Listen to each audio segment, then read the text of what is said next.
ఇవాళ వార్తల్లో ముఖ్యాంశాలు. కరీంనగర్ జిల్లా కేంద్రంలోని స్కానింగ్ కేంద్రాలను, ఫర్టిలిటీ కేంద్రాలను స్పెషల్ డ్రైవ్ ద్వారా తనిఖీ చేస్తున్నామని జిల్లా వైద్య ఆరోగ్య శాఖ అధికారి డాక్టర్ వెంకటరమణ తెలిపారు.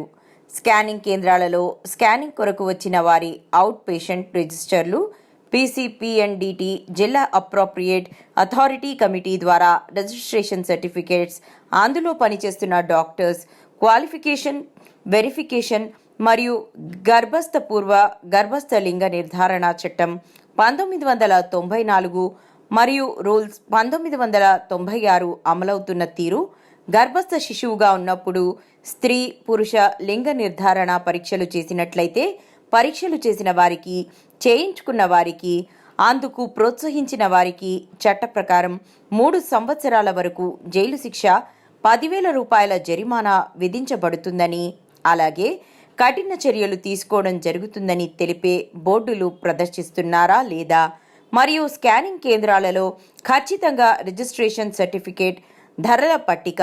సరైన రికార్డుల నిర్వహణ ఉండాలని, ప్రతి నెల జరిగే స్కానింగ్ వివరాలను జిల్లా వైద్య ఆరోగ్య శాఖ అధికారికి పంపిస్తున్న తీరు, లింగ నిర్ధారణ పరీక్షలు చట్టరీత్యా నేరమని, పుట్టబోయే బిడ్డ